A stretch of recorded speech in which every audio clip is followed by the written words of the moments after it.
13 अप्रैल सन 1919। यह तारीख भारत के इतिहास का सबसे काला दिन था।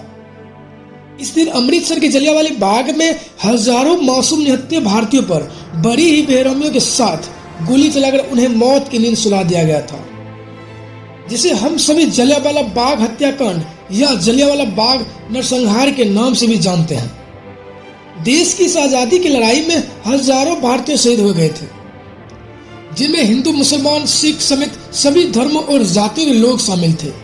ये बात तो हम सब ने पढ़ी है कि जनरल डायर के कहने पर ही गोरखा के जवानों को जलियांवाला बाग में गोलियां चलानी पड़ी थी। लेकिन आखिर इतनी बड़ी संख्या में लोग जलियांवाला बाग में इकट्ठा क्यों हुए थे? क्यों जनरल डायर ने बेगुनाह भारतीयों पर गोलियां चलाकर बर्बरता की हदें पार कर दी थी?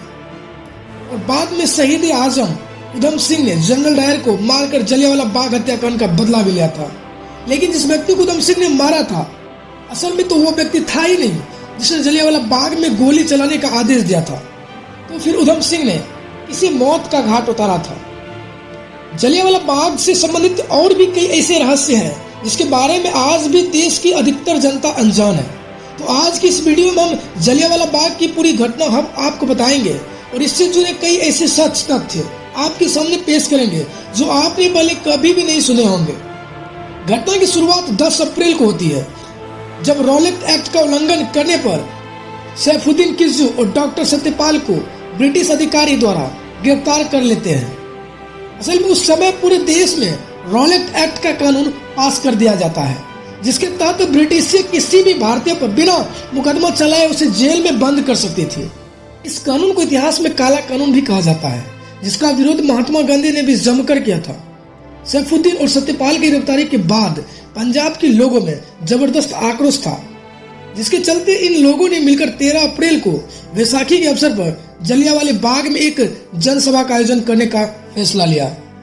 ये बात जब ब्रिगेडियर रेजिनाल्ड डायर को पता चली तो उन्होंने अतिरिक्त सैन्य टुकड़ी पहले से ही बुला ली और 12 अप्रैल तक वे पूरी तरह से चौकन्ना हो गए।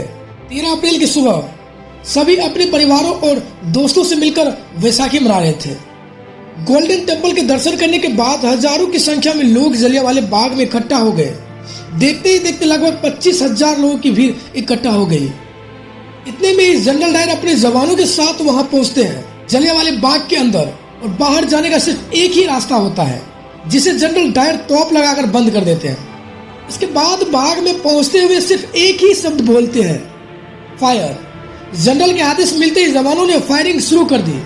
50 राइफल 40 कुकड़ी के साथ जनरल डायर जलियांवाला बाग पहुंचा था, जिससे यह साफ था कि वे नरसंहार करने के उद्देश्य से ही वहां आया था।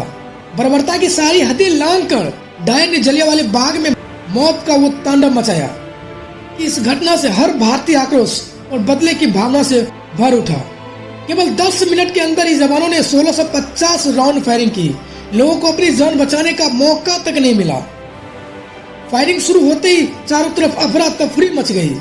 बच्चे, बूढ़े, महिलाएं, जवान, हर कोई चीख रहा था। हर कोई अपनी जान बचाने के लिए इधर उधर भाग रहा था। लेकिन जनरल डायर की ओर से कोई फायरिंग नहीं रुक रही थी। सिर्फ बंदूक में गोली लोड करने के दौरान ही फायरिंग रुकती थी। कुछ लोगों ने बाग में मौजूद कुएं में कूद अपनी जान बचानी चाहिए, वही कुछ लोगों ने दीवार फांद कर बाहर निकलने की कोशिश की। लेकिन डायर के जवानों ने सभी को गोलियों से भून दिया। आज भी जलियांवाला बाग की उन दीवारों पर गोलियों के निशान हैं। जिस कुएं में लोग जान बचाने के लिए कूदे थे, उससे 120 लाशें बरामद की गई थी। वह कुआं इतनी लोगों की लाशों से निकलते खून से पूरी तरह लाल हो गया था, जिसे आज खूनी कुआं के नाम से जाना जाता है।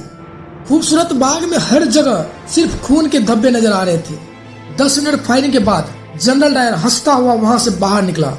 अमृतसर के सड़कों पर जो भी भारतीय उसे नजर आया, उस पर भी गोलियां चलाकर उसे मार डाला गया और अपनी तोप के पीछे रस्सी बांध कर उसे घसीट कर ले गया। ब्रिटिश सरकार के आंकड़ों के मुताबिक इस नरसंहार में 379 लोगों की मौत हुई थी, लेकिन असल आंकड़ा इससे कहीं ज्यादा है। हजारों भारतीय इस नरसंहार में शहीद हो गए थे। इस घटना की सब जगह निंदा की जाने लगी। घटना की जांच सबसे पहले लेफ्टिनेंट माइकल ओ डायर के द्वारा की गई। जनरल डायर ने अपनी इस सफाई में कहा कि अगर वो गोलियां नहीं चलाता तो वहां मौजूद लोग उस पर हमला कर देते, जो कि मार्शल लॉ का उल्लंघन होता। उसने अपने कर्तव्य का पालन करते हुए गोली चलाने का आदेश दिया था। लेफ्टिनेंट डायर जनरल डायर के जवाब से संतुष्ट थे। ध्यान रखिए, यहाँ दोनों डायर अलग अलग हैं। इसके बाद लाहौर में हंटर कमीशन को आदेश दिया गया। अंतिम रिपोर्ट में जनरल डायर का फैसला सही बताते हुए उसे ब्रिटिश अधिकारियों ने प्रमोशन दे दिया, लेकिन साथ ही रिपोर्ट में यह भी कहा गया कि जनरल दोबारा इंडिया नहीं आएंगे और उन्हें ब्रिटेन में रहकर ही अपनी सेवाएं प्रदान करनी होगी।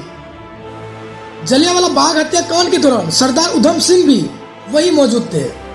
खुशकिस्मत थे कि वे इस हत्याकांड में बच गए थे, लेकिन उन्होंने संकल्प लिया कि वे इस हत्याकांड का बदला जरूर लेंगे। हत्याकांड के मुख्य आरोपी जनरल डायर की सन 1927 में बीमारी के कारण ब्रिटेन में ही मौत हो गई थी, लेकिन दूसरे आरोपी लेफ्टिनेंट माइकल ड्वायर अभी जीवित थे। उधम सिंह उस समय बच्चे थे, लेकिन उनके भीतर प्रतिशोध की ज्वाला भड़क रही थी। उधम सिंह ने गदर पार्टी को ज्वाइन किया। वे एक गरीब परिवार से ताल्लुक रखते थे, जिसके सिर पर से माता पिता का साथ भी बहुत जल्दी उठ गया था। जब उन्हें पता चला कि माइकल ड्वायर लंदन में है, तब उन्होंने लंदन जाने के लिए पैसे जुटाने लगे। उन्होंने बढ़ई का काम सीखा और फिर अमेरिका गए। अमेरिका के रास्ते से वे लंदन पहुंचे, जहां उन्होंने होटल में काम किया, जिससे वे पिस्तौल खरीद सके। इन सब काम में उधम सिंह को 21 साल का वक्त लग गया। सन 1940 में लंदन के कैक्सटन हॉल में ईस्ट इंडिया एसोसिएशन और रॉयल सेंट्रल एशियन सोसाइटी की मीटिंग होनी थी, जिसमें माइकल ओ डायर भी आए हुए थे। उधम सिंह एक पुस्तक के अंदर बंदूक की आकृति के पेज काटकर उसी में बंदूक छिपा कर ले गए थे, और जैसे ही माइकल ओ डायर स्टेज पर आए, उधम सिंह ने 3 गोलियां उन पर चला दी। इसके बाद भी वे वहां से भागे नहीं, बल्कि खुद को सरेंडर कर दिया। उधम सिंह ने कहा कि 21 साल बाद जलियांवाला बाग संहार का बदला लिया और उनका संकल्प पूरा हुआ। हालांकि इसके बाद 31 जुलाई 1940 को उन्हें फांसी दे दी गई। लेकिन यहाँ पर ये बात ध्यान में रखने वाली है कि दोनों जनरल डायर और लेफ्टिनेंट ड्वायर अलग अलग शख्स थे। दोनों का ही ताल्लुक जलियांवाला बाग हत्याकांड से था, इसलिए लोग उन्हें एक ही शख्स समझ लेते हैं।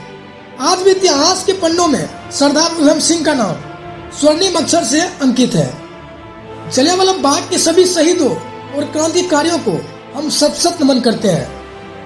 तो दोस्तों, ये थी जलियांवाला बाग हत्याकांड की पूरी सच्ची कहानी। उम्मीद करते हैं आपको वीडियो पसंद आई होगी। इसी तरह के वीडियोस को देखने के लिए हमारे YouTube channel tips of motivation को सब्सक्राइब करें और साथ ही बेल आइकन को भी प्रेस कर दें। मैं मिलता हूँ आपसे अगले वीडियो में।